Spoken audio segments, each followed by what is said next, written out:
माध्यम से पहले ही सूचित किया गया है कि माननीय वित्त मंत्री जी के बजट भाषण की प्रतियां आपको हार्ड कॉपी के रूप में उपलब्ध कराई जाएगी। अतः बजट प्रस्तुत हो जाने के पश्चात माननीय सदस्य बजट भाषण की प्रति प्रकाशन काउंटर से प्राप्त कर सकते हैं। आपको ये भी सूचित किया जाता है कि माननीय मंत्री द्वारा बजट प्रस्तुत किए जाने के पश्चात उसे मेंबर पोर्टल पर भी उपलब्ध करा दिया जाएगा। माननीय वित्त मंत्री जी।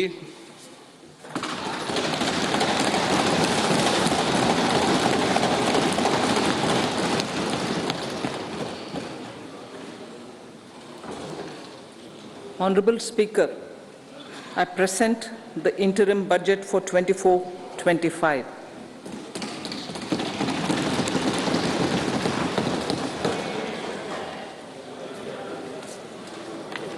The Indian economy has witnessed profound positive transformation in the last 10 years. The people of India are looking ahead to the future with hope and optimism. With the blessings of the people, when our government under the visionary and dynamic leadership of Honorable Prime Minister Shri Narendra Modi assumed office in 2014, the country was facing enormous challenges. With Sabka Saath, Sabka Vikas as its mantra, the government overcame those challenges in right earnest. Structural reforms were undertaken. Pro-people programs were formulated and implemented promptly. Conditions were created for more opportunities for employment and entrepreneurship. The economy got a new vigor. The fruits of development started reaching the people at scale. The country got a new sense of purpose and hope. Naturally, the people blessed the government with a bigger mandate. In the second term, our government under the leadership of Honorable Prime Minister doubled down on its responsibilities to build a prosperous country with comprehensive development of all people and all regions. Our government strengthened its mantra to Sabka Saath, Sabka Vikas and Sabka Vishwas. Our development philosophy covered all elements of inclusivity, namely social inclusivity through coverage of all strata of the society, and geographical inclusivity through development of all regions of the country. With the whole of nation approach of Sabka Prayas, the country overcame the challenges of once in a century pandemic, took long strides towards Atmanirbhar Bharat, committed to Panch Pran, and laid solid foundations for the Amrit Kal. As a result, our young country has high aspirations, pride in its present, and hope and confidence for a bright future. We expect that our government, based on its stupendous work, will be blessed again by the people with a resounding mandate. Inclusive development and growth. Our humane and inclusive approach to development is a marked and deliberate departure from the earlier approach of provisioning up to village level. Development programs were thus provisioned. In the last 10 years, however, have targeted each and every household and individual through housing for all, Har Ghar Jal, electricity for all, cooking gas for all, bank accounts and financial services for all in record time. The worries about food have been eliminated through free ration for 80 crore people. Minimum support prices for the produce of Annadata are periodically increased appropriately. These and the provision of basic necessities have enhanced real income in the rural areas. Their economic needs could be addressed thus spurring growth and generating jobs. Social justice. Our government is working with an approach to development that is all-round, all-pervasive, and all-inclusive. Sarvangin, Sarvasparshi, or Sarvasamaveshi.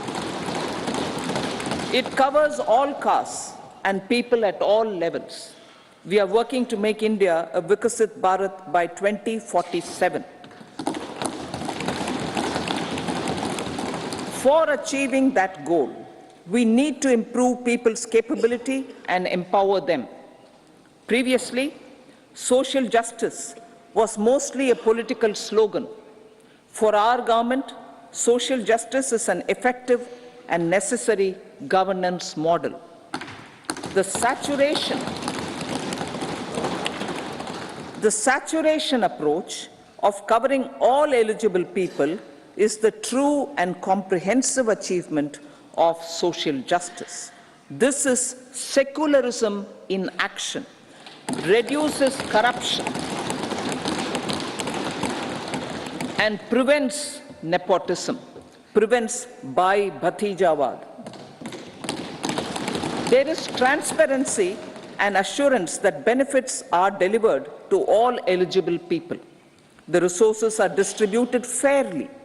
All, regardless of their social standing, get access to opportunities. We are addressing systemic inequalities that had plagued our society. We focus on outcomes and not on outlays, so that the social economic transformation is achieved. As our Prime Minister firmly believes, we need to focus on 4 major castes. They are Garib, Mahilaye, Yuva, and Annadata. Their needs, their aspirations, and their welfare are our highest priority. The country progresses when they progress. All 4 require and receive government support in their quest to better their lives. Their empowerment and well-being will drive the country forward. Garib Kalyan, Desh Ka Kalyan. We believe in empowering the poor. The earlier approach of tackling poverty through entitlements had resulted in very modest outcomes. When the poor became empowered partners in the development process, government's power to assist them also increases manifold. With the pursuit of Sabka Saath, in these 10 years, the government has assisted 25 crore people to get freedom from multi-dimensional poverty. Our government's efforts are now getting synergized with energy and passion of such empowered people. This is truly elevating them from poverty. Direct benefit transfer of 34 lakh crore rupees from the government using PM Jan Dhan accounts has led to savings of 2.7 lakh crores of rupees for the government. This savings has been realized through avoidance of leakages prevalent earlier. The savings have helped in providing. PM Swanidhi has provided credit assistance to 78 lakh street vendors. From that total of 78 lakh street vendors, 2.3 lakh have received credit for the 3rd time. PM Janman Yojana reaches out to the particularly vulnerable tribal groups who have remained outside the realm of development so far. PM Vishwakarma Yojana provides end-to-end support to artisans and craftspeople engaged in 18 trades. The schemes for empowerment of Divyangs and transgender persons reflect firm resolve of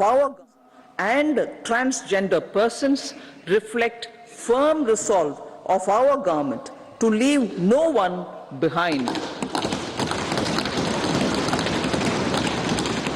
Welfare of Annadata. Farmers are our Annadata. Every year under PM Kisan Samman Yojana, direct financial assistance is provided to 11.8 crore farmers, including marginal and small farmers. Crop insurance is given to 4 crore farmers under PM Fasal Bima Yojana.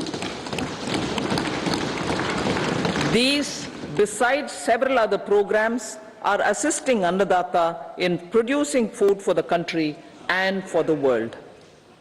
Electronic National Agricultural Market has integrated 1,361 mandis and is providing services to 1.8 crore farmers with trading volume of 3 lakh crores of rupees.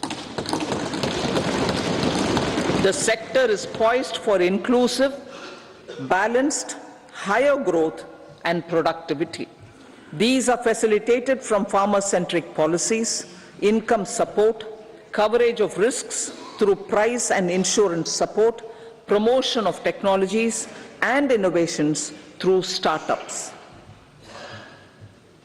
Empowering the Amrit PD, the Yuva. Our prosperity depends on adequately equipping and empowering the youth. The National Education Policy 2020 is ushering the transformational reforms. PM Schools for Rising India, PM Shri, are delivering quality teaching and nurturing holistic and well-rounded individuals. The Skill India mission has trained 1.4 crore youth, upskilled and reskilled 54 lakh youth, and established 3,000 new ITIs.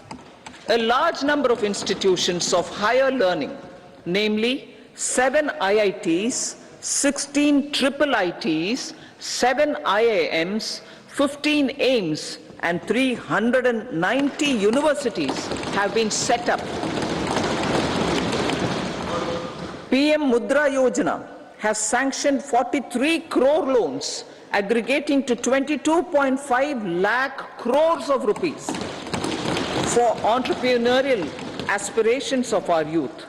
Besides that, Fund of Funds, Startup India, and Startup Credit Guarantee schemes are assisting our youth.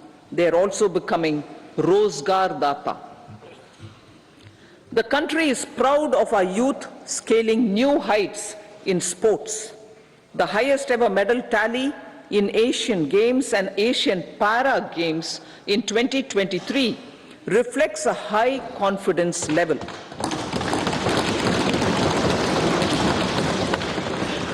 Chess prodigy and our #1 ranked player Prajnananda put up a stiff fight against the reigning world champion Magnus Carlsen in 2023.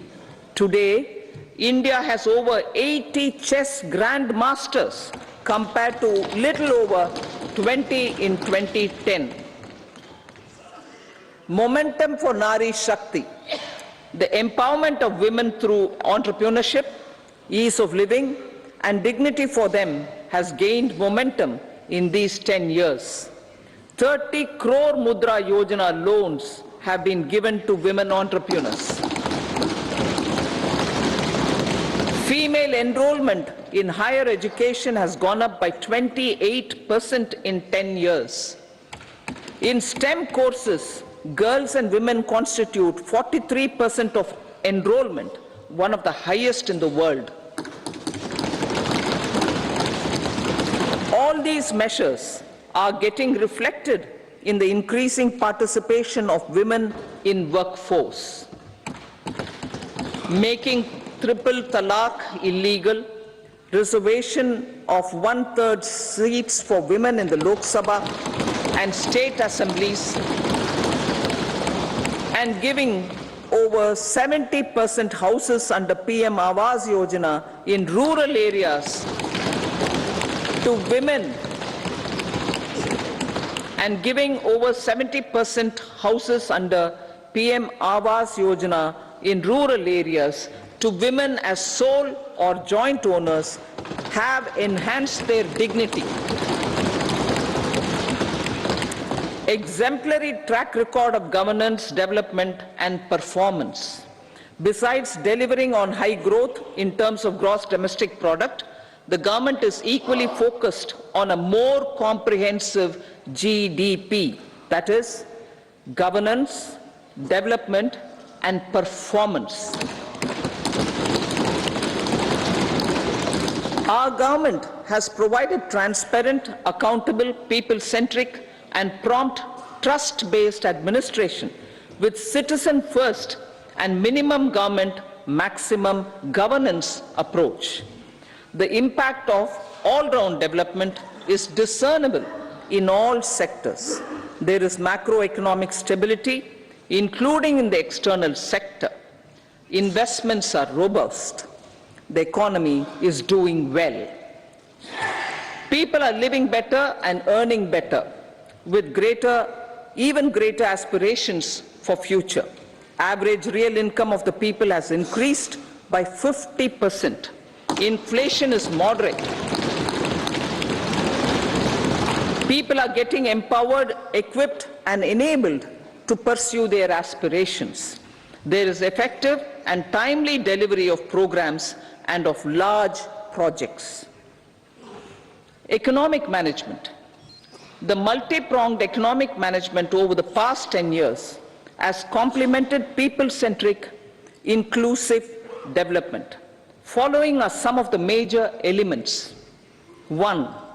All forms of infrastructure, physical, digital, or social, are being built in record time.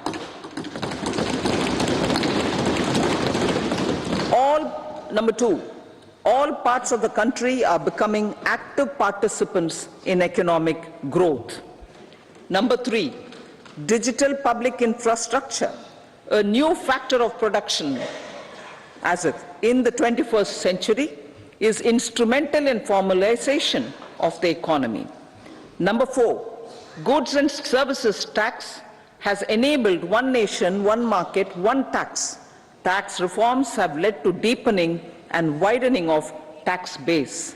Number 5, strengthening of the financial sector has helped in making savings, credit, and investments more efficient. Number 6, GIFT, IFSC, and the Unified Regulatory Authority, IFSCA, are creating a robust gateway for global capital and financial services for the economy. Number 7, proactive inflation management has helped keep inflation within the policy band. Now the global context, Honorable Speaker, sir. Geopolitically, global affairs are becoming more complex and challenging with wars and conflicts. Globalization is being redefined with reshoring and friendshoring, disruption and fragmentation of supply chains, and competition for critical minerals and technologies. A new world order is emerging after the COVID pandemic. India assumed the G20 presidency during very difficult times for the world. The global economy was going through high inflation, high interest rates, low growth, very high public debt, low trade growth, and climate changes. The pandemic has led to a crisis of food, fertilizer, fuel, and finances for the world, while India successfully navigated its way. The country showed the way forward and built consensus on solutions for those global problems. The recently announced India-Middle East-Europe economic corridor is a strategic and economic game changer for India and others. In the words of Honorable Prime Minister, the corridor, and I quote, will become the basis of world trade for hundreds of years to come, and history will remember that this corridor was initiated on Indian soil, unquote. Vision for Vikasit Bharat. Our vision for Vikasit Bharat is that of prosperous Bharat in harmony with nature, with modern infrastructure, and providing opportunities for all citizens and all regions to reach their potential. With confidence arising from strong and exemplary track record of performance and progress, earning Sabka Vishwas, the next 5 years will be years of unprecedented development and golden moments to realize the dream of developed India by 2047. The trinity of demography, democracy, and diversity backed by Sabka Prayas has the potential to fulfill aspirations of every Indian. As Honorable Prime Minister in his Independence Day address to the nation mentioned, I quote, "There is no dearth of opportunities, as many opportunities as we want. The country is capable of creating more opportunities. Sky is the limit," unquote. Strategy for Amrit Kal. Our government will adopt economic policies that foster and sustain growth, facilitate inclusive and sustainable development, improve productivity, create opportunities for all, help them enhance their capabilities, and contribute to generation of resources to power investments and fulfill aspirations. Guided by the principle, reform, perform, and transform, the government will take up next generation reforms and build consensus with the states and stakeholders for effective implementation. It is an important policy priority for our government to ensure timely and adequate finances, relevant technologies, and appropriate training for the micro, small, and medium enterprises, MSMEs, to grow and also compete globally. Orienting the regulatory environment to facilitate their growth will be an important element of this policy mix. Aligning with the Panchamrit goals, our government will facilitate sustaining high and more resource-efficient economic growth. This will work towards energy security in terms of availability, accessibility, and affordability. For meeting the investment needs, our government will prepare the financial sector in terms of size, capacity, skills, and regulatory framework. Aspirational Districts Program. Our government stands ready to assist the states in faster development of aspirational districts and blocks, including generation of ample economic opportunities. Development of the East. Our government will pay utmost attention to make the eastern region and its people a powerful driver of India's growth.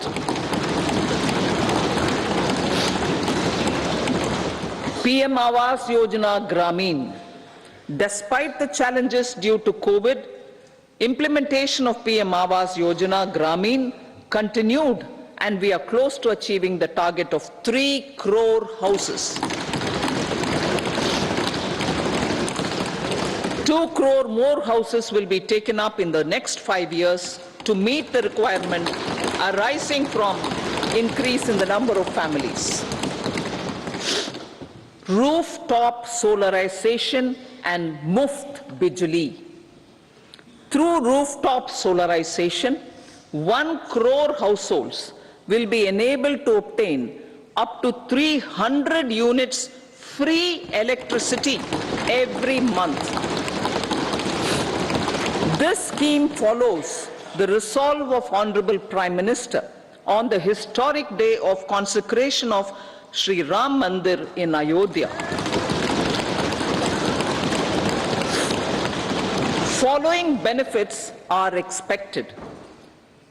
Savings up to 15 to 18,000 rupees annually for households from free solar electricity and selling the surplus to the distribution companies. Charging of electric vehicles. Entrepreneurship opportunities for a large number of vendors for supply and installation. Employment opportunities for the youth with technical skills in manufacturing, installation, and maintenance. Housing for middle class. Our government will launch a scheme to help deserving sections of the middle class, and I quote from Honorable Prime Minister's words, living in rented houses or slums or chawls and unauthorized colonies, unquote, to buy or build their own houses.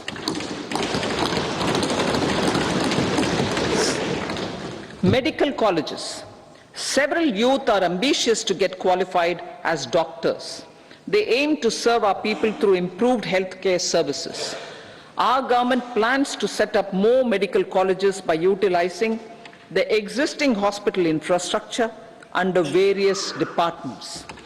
A committee for this purpose will be examine the issues and make recommendations. Cervical cancer vaccination. Our government will encourage vaccination for girls in the age group of 9 to 14 years for prevention of cervical cancer. Maternal and child health care.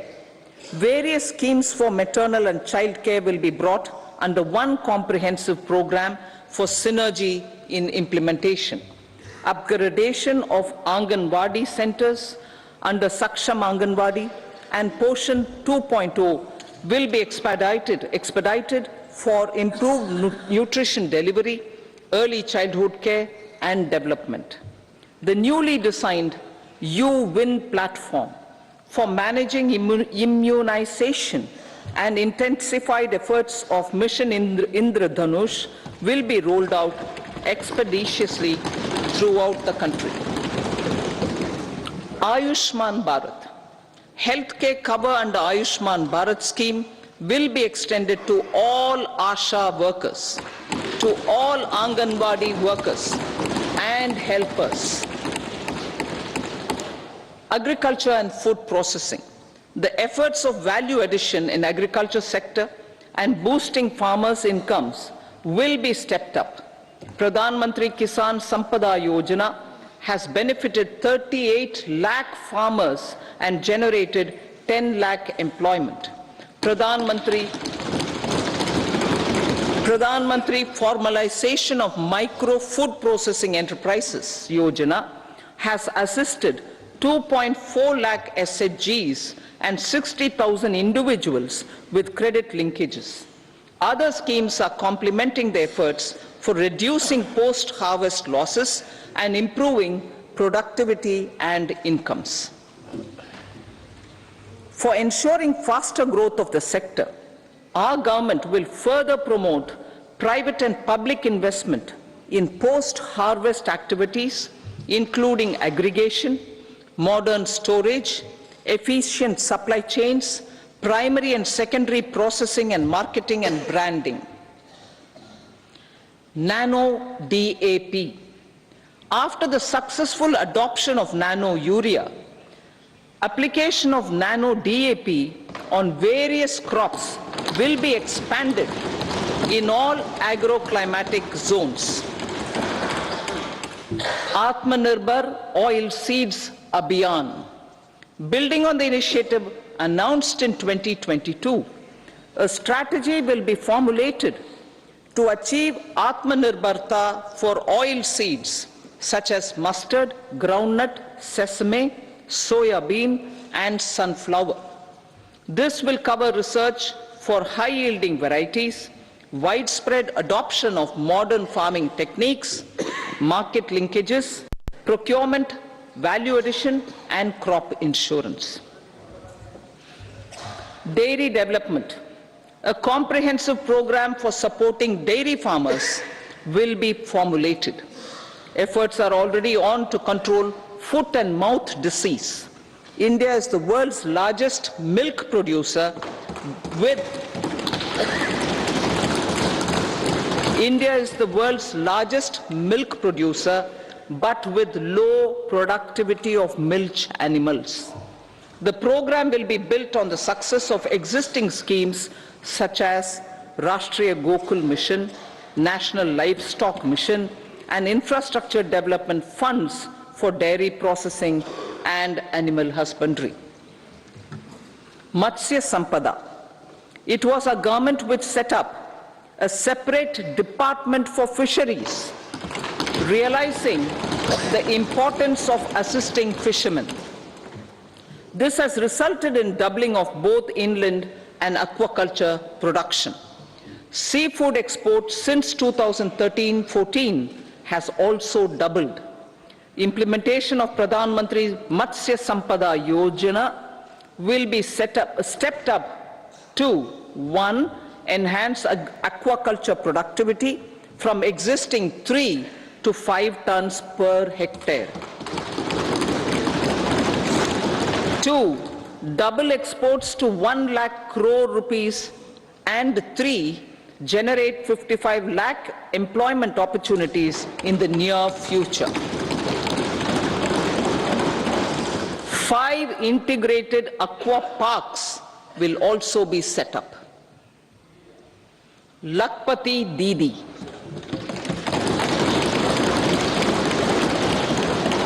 83 lakh SHGs. 83 lakh SHGs with 9 crore women are transforming rural socio-economic landscape with empowerment and self-reliance. Honorable Speaker said, their success has assisted nearly 1 crore women to become Lakpati Didi already. They are an inspiration to others. Their achievements will be recognized through honoring them. Buoyed by the success, it has been decided to enhance the target for Lakpati Didi from 2 crores to 3 crores.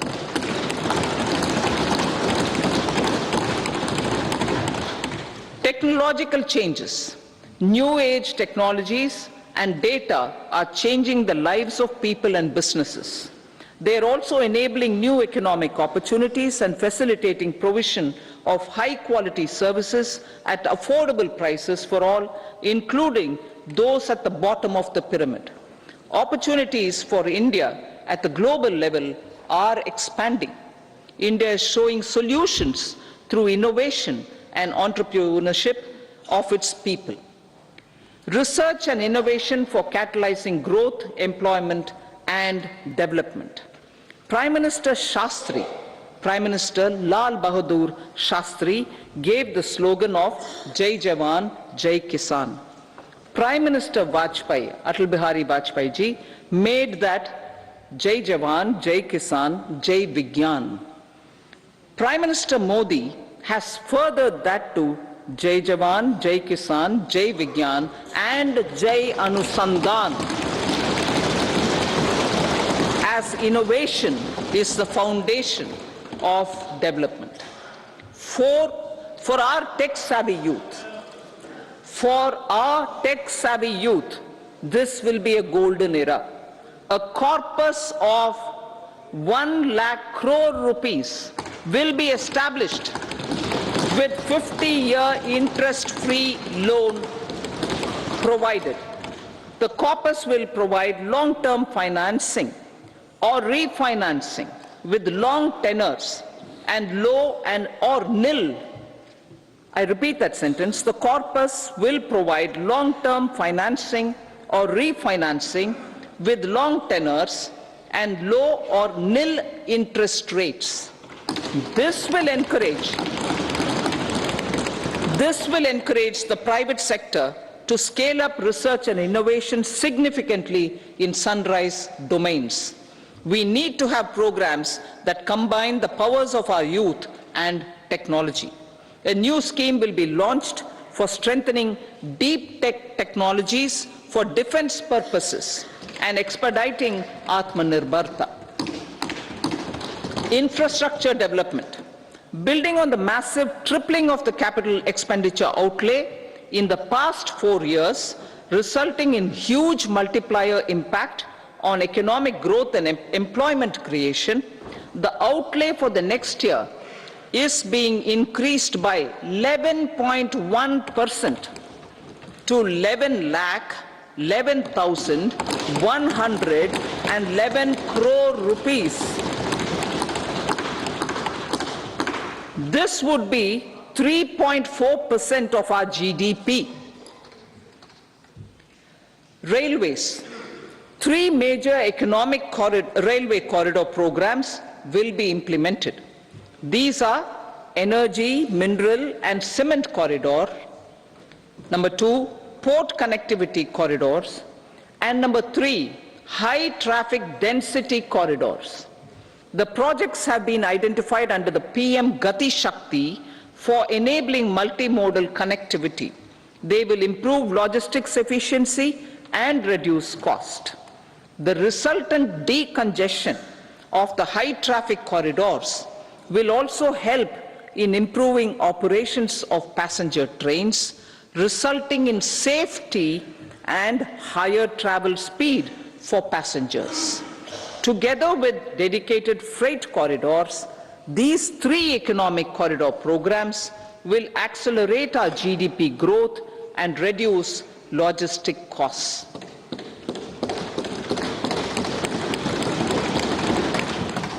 $40,000 normal rail bogies will be converted to Vande Bharat standards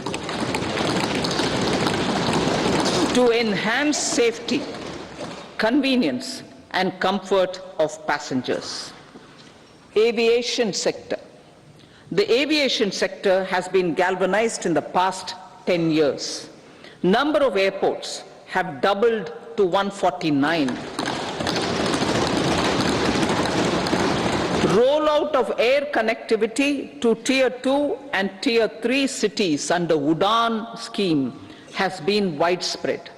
517 new routes are carrying 1.3 crore passengers. Indian carriers have proactively placed orders for over 1,000 new aircrafts. Expansion of existing airports and development of new airports will continue expeditiously.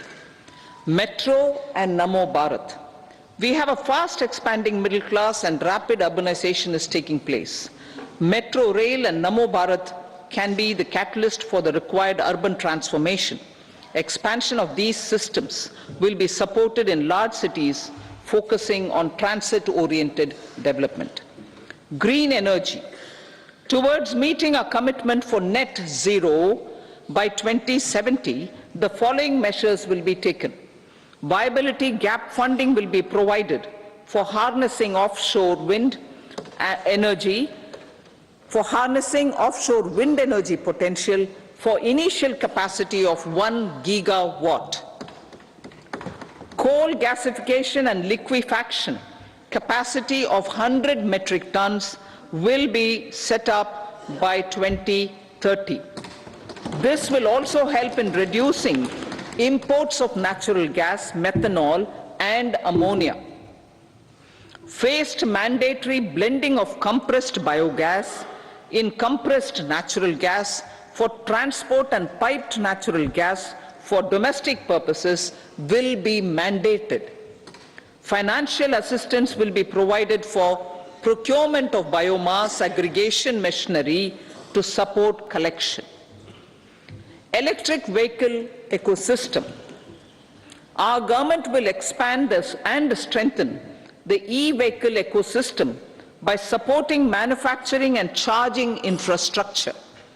Greater adoption of e-buses for public transport networks will be encouraged through payment security mechanism.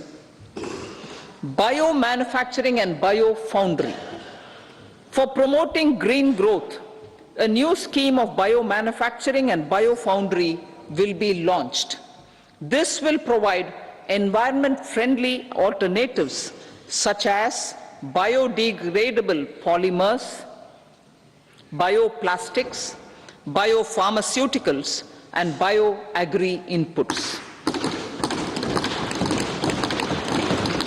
This scheme will also help in transforming today's consumptive manufacturing paradigm to the one based on regenerative principles. Blue Economy 2.0. For promoting climate-resilient activities for Blue Economy 2.0, a scheme for restoration and adaptation measures and coastal aquaculture and mariculture with integrated and multi-sectoral approach will be launched. Comprehensive development of tourist centers. The success of organizing G20 meetings in 60 places presented diversity of India to global audience. Our economic strength has made the country an attractive destination for business and conference tourism. Our middle class also now aspires to travel and explore. Tourism, including spiritual tourism, has tremendous opportunities for local entrepreneurship. States will be encouraged to take up comprehensive development of iconic tourist centers, branding and marketing them at global scale. A framework for rating of the centers based on quality of facilities and services will be established. Long-term interest-free loans will be provided to states for financing such development on matching basis. To address the emerging fervor for domestic tourism, Honorable Speaker, sir, projects for port connectivity, tourism infrastructure, and amenities will be taken up on our islands, including Lakshadweep. This will help in generating employment also. Promoting investments. The FDI inflow during 2014 to 23 was $596 billion, marking a golden era. That is twice the inflow during 2005 to 14. For encouraging sustained foreign investment, we are negotiating bilateral investment treaties with our foreign partners in the spirit of First Develop India. FDI is First Develop India. Reforms in the states for Vikasit Bharat. Many growth and development enabling reforms are needed in the states for realizing the vision of Vikasit Bharat. A provision of 75,000 crore rupees as 50-year interest-free loan is proposed this year to support those milestone-linked reforms by the state governments. Societal changes. The government will form a high-powered committee for an extensive consideration of the challenges arising from fast population growth and demographic changes. The committee will be mandated to make recommendations for addressing these challenges comprehensively in relation to the goal of Vikasit Bharat. Amrit Kal as Kartavya Kal. Our government stands committed to strengthening and expanding the economy with high growth and to create conditions for people to realize their aspirations. Honorable Prime Minister, in his Independence Day address to the nation in the 75th year of our Republic, said, and I quote, "We commit ourselves to national development with new inspirations, new consciousness, new resolutions as the country opens up immense possibilities and opportunities. It is our Kartavya Kal." Unquote. Every challenge of the pre-2014 era was overcome through our economic management and our governance. These have placed the country on a resolute path of sustained high growth. This has been possible through right policies, true intentions, and appropriate decisions. In the full budget in July, Honorable Speaker, our government will present a detailed roadmap for our pursuit of Vikasit Bharat.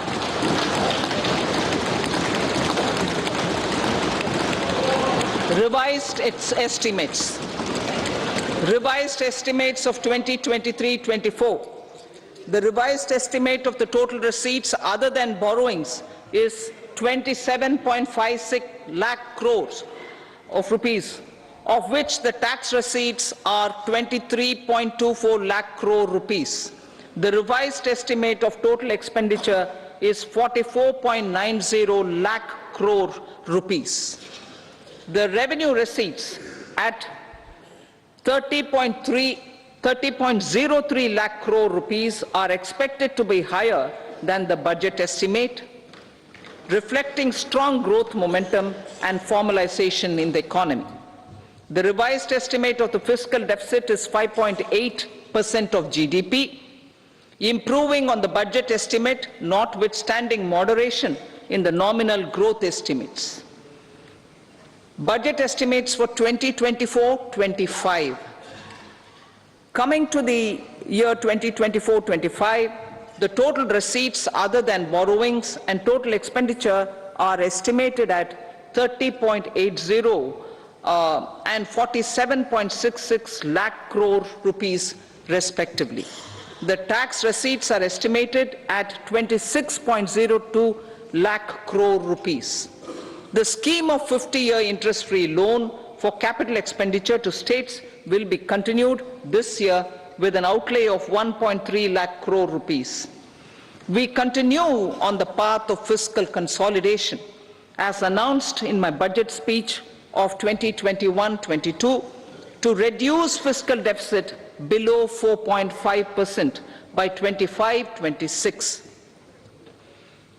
The fiscal deficit in 2024-25 is estimated to be 5.1% of GDP, adhering to that path. So the gross and net market borrowings through dated securities during 24-25 are estimated at 14.13 lakh crore rupees and 11.75 lakh crore respectively. Both will be less than that in 23-24.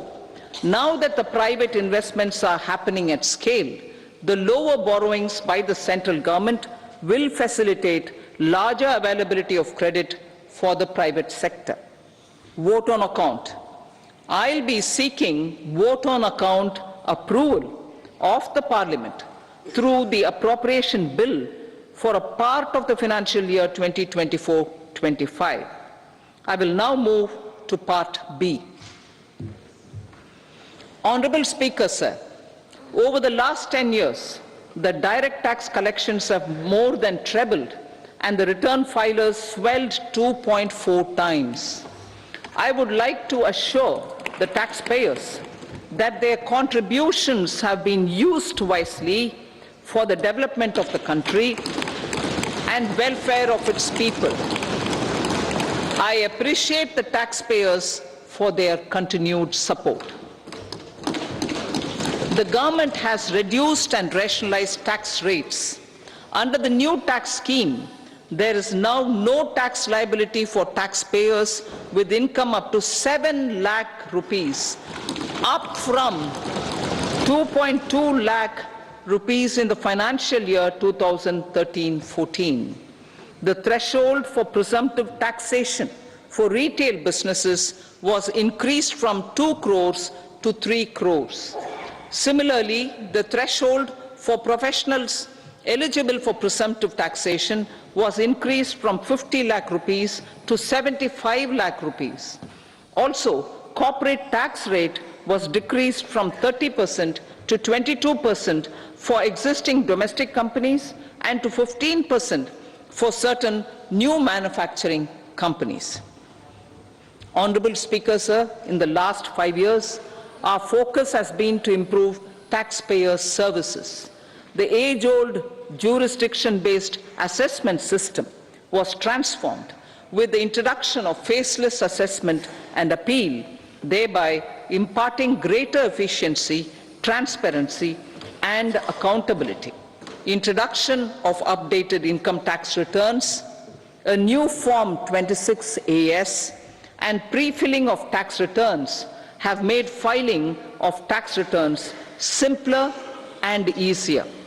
Average processing time of returns has been reduced from 93 days in the year 2013-14 to a mere 10 days this year, thereby making refunds faster. Indirect taxation. By unifying the highly fragmented indirect tax regime in India, the GST has reduced the compliance burden on trade and industry. The industry has acknowledged the benefits of GST.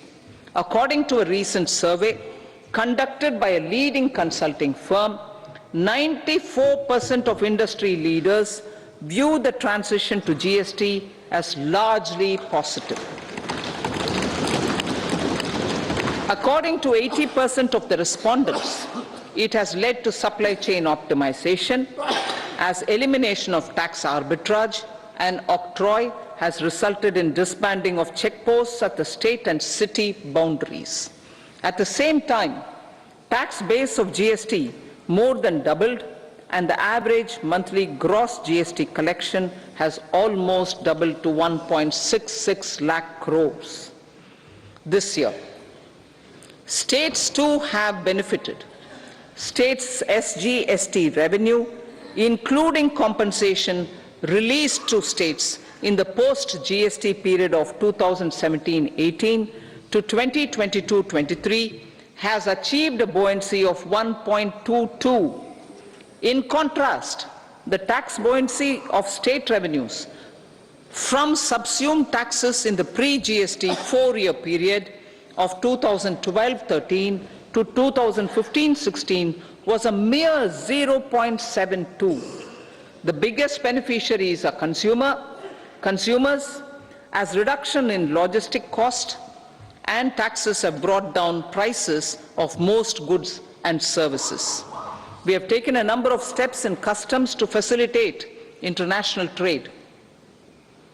As a result, the import release time declined by 47% to 71 hours at inland container depots, by 28% to 44 hours at air cargo complexes, and by 27% to 85 hours at seaports over the last 4 years since 2019, when the national time release studies were first started.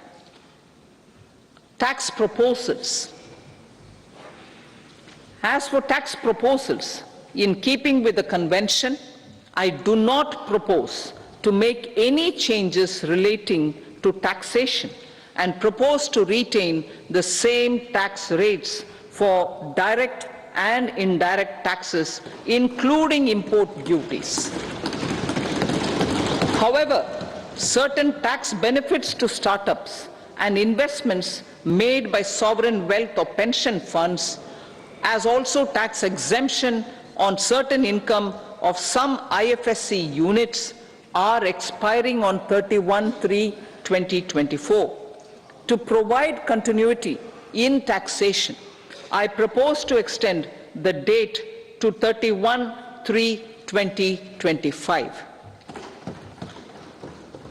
Moreover, in line with the government's vision to improve ease of living and ease of doing business, I wish to make an announcement to improve taxpayer services. There are a large number of petty, non-verified, non-reconciled or disputed direct tax demands, many of them dating as far back as 1962, which continue to remain on the books, causing anxiety to honest taxpayers and hindering refunds of subsequent years. Honorable Speaker, sir, I propose to withdraw such outstanding direct tax demands up to 25,000 rupees pertaining to the period up to financial year 2009-10 and up to 10,000 rupees for financial years 2010-11 to 2014-15. This is expected to benefit about 1 crore taxpayers. 1 crore taxpayers would benefit out of this. Economy then and now. In 2014, when our government assumed the reins, the responsibility to mend the economy step by step and to put the governance systems in order was enormous. The need of the hour was to give hope to the people, to attract investments, and to build support for the much needed reforms. The government did that successfully, following our strong belief of nation first. The crisis of those years has been overcome, and the economy has been put firmly on a high, sustainable growth path with all-round development. It is now appropriate to look at where we were then. I repeat, it is now appropriate to look at where we were then till 2014 and where we are now, only for the purpose of drawing lessons from the mismanagement of those years. The government will lay a white paper on table of the House.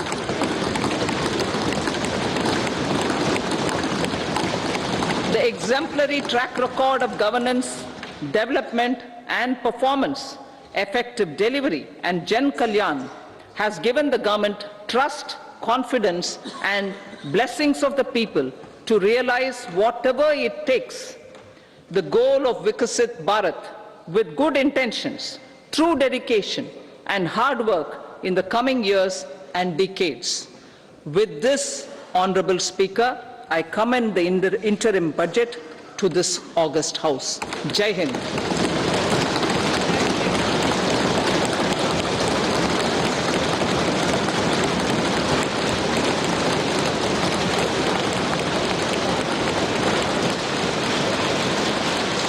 Item number 2, Srimati Nirmala Sitharaman ji.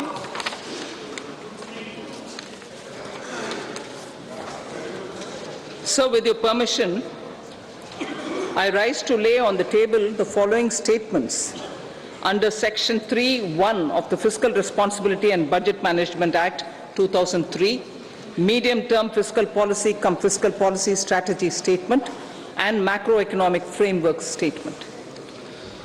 Item number 3, Srimati Nirmala Sitharaman ji. Sir, with your permission, I rise to move for leave to introduce the Finance Bill 2024. प्रश्न ये है कि विधेयक को पुनर्स्थापित करने की अनुमति प्रदान की जाए।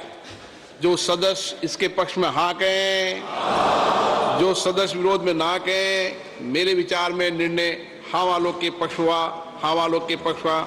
माननीय मंत्री जी विधेयक को पुनर्स्थापित करें। So I introduce the bill. सभा की कार्रवाई शुक्रवार दिनांक 2 फरवरी 2024 को प्राप्त 11 बजे तक के लिए स्थगित की जाती है।